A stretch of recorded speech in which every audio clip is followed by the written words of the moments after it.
Wow! Moi je dis Hagra. Hagra. Salut les fraudes, j'espère que vous allez bien. On se retrouve pour une nouvelle vidéo. Et nouvelle vidéo, débrief du match entre le FC Barcelone et la Real Sociedad. Victoire 4-0 du FC Barcelone.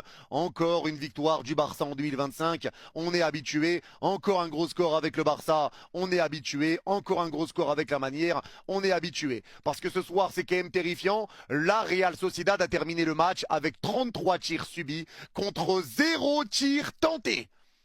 0, pas 1, pas 2, pas même 3, 0. Mais frérot, si jamais prends la balle, tire du milieu de terrain. 75e, tu vois que ton équipe n'a pas tiré. Mais je suis dans l'équipe, moi je prends le ballon, j'envoie une frappe dans le rond central. Et le ballon il va passer à 10 km, je m'en tape, je fais genre, oh, il y avait le gardien, il sortait un peu. Il y avait le gardien, t'as pas vu? Le gardien. Oh, 0 tir. 0 tir. Ça veut dire que là, Chesney aurait pu envoyer sa daronne, son daron, ou un membre de sa famille, ou le cuistot du FC Barcelone, ça aurait rien changé. Ça aurait rien changé. Genre normal. Il aurait pu jouer tout le match de dos, hein, comme les supporters de la Sociedad, quand ils sautaient au match aller et qui couvraient la meuf, la supportrice du Barça, quand ils sautaient, il aurait pu passer le match comme ça lui aussi, à sauter de dos, et rien ne se serait passé. Et il aurait été tranquille tout le match. C'est quand même inquiétant. Encore un gros match du Barça. Non mais là c'est une honte, c'est quoi ces stats? En fait c'est là je me dis que quand le Barça décide de te taper, il te tape en t'humiliant en même temps. C'est pas possible, regardez-moi les stats. Dans un match de Liga, le FC Barcelone affronte la Real Sociedad. Real Sociedad qui est en demi-finale de Copa del Rey. Comment en 90 minutes votre adversaire fait 33 tirs et vous 0? 0 tirs en 90 minutes, non mais là c'est pas possible. Venez surtout pas me parler du carton rouge parce que là les amis c'est terrible. Carrément j'ai l'impression qu'il y a un bug sur l'application, il y a des zéros partout. J'aurais pu comprendre qu'il n'y ait pas de tir à l'intérieur de la surface, mais au moins en dehors de la surface, essayez au moins de faire semblant de tirer même en dehors de la surface. Regardez, hein, là-haut il y a marqué tir en dehors de la surface, 0. Tir à l'intérieur de la surface, 0. Attends, vous êtes venu faire quoi? Vous êtes venu faire quoi? C'était pas la faute sur le carton rouge. Le Real Madrid, la dernière fois, on a gagné avec un carton rouge. Carrément, Chesney, aujourd'hui, je l'ai même pas vu. Il aurait pu passer les 90 minutes avec le supporter en train de fumer sa bonne cigarette et ça n'aurait rien changé. Carrément, là, vous l'avez rappelé, la retraite dans laquelle il était. La Real Sociedad, je vous vois. J'espère que vous allez jouer comme ça face à nous en Copa del Rey. Grâce à cette victoire du FC Barcelone, ils sont désormais premiers tout seuls là-haut. L'Atlético de Madrid est deuxième et le Real Madrid, on est troisième. Avec 3 points de retard sur le FC Barcelone. Génial. J'espère qu'ils vont faire un faux pas d'ici là, sinon on est foutu. On a laissé filer des points au moment où il fallait pas. Et maintenant voilà la situation dans laquelle on se met nous-mêmes. Lamine Yamal, il a 17 ans.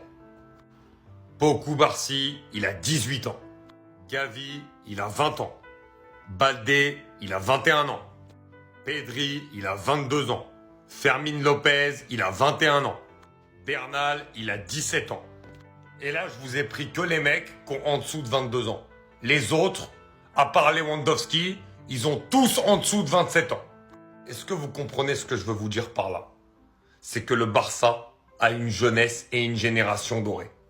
Quand tu vois encore ce soir, alors bien aidé par le rouge, d'ailleurs, je vais entendre personne là-dessus les gars, il faut être honnête et objectif, Dani Olmo il part au but, il est retenu, c'est la règle, dernier défenseur, c'est carton rouge, ça déjà on clôt le débat. Mais ce que je veux dire c'est que là, même si évidemment la Sociedad était à 10, la maîtrise qu'il y a eu et surtout, parce que là on commence à le voir de plus en plus, plus les matchs passent, plus on le voit, les redoublements de passes, le fait de se trouver en une touche, hein, même moi ils me font bugger, le fait d'avoir cette cohésion, et peu importe les joueurs qu'il y a sur le terrain, Flick fait un super management, personne ne se plaint de ne pas jouer dans cette équipe, il y a vraiment une génération dorée, parce que ces mecs-là sont des gamins, ce sont des gamins, et je pense qu'en réussissant du côté de Flick à vraiment bonifier et à garder saison après saison ce mental, cette mentalité allemande, cet état d'esprit, on peut avoir vraiment un Barça qui peut marcher sur le monde pendant quelques années. Déjà cette saison, ça fait partie d'une des meilleures équipes du monde alors que c'était censé être une saison de transition. C'est dire vraiment l'espoir qu'il peut y avoir avec Barcelone, avec ce vivier et cette génération.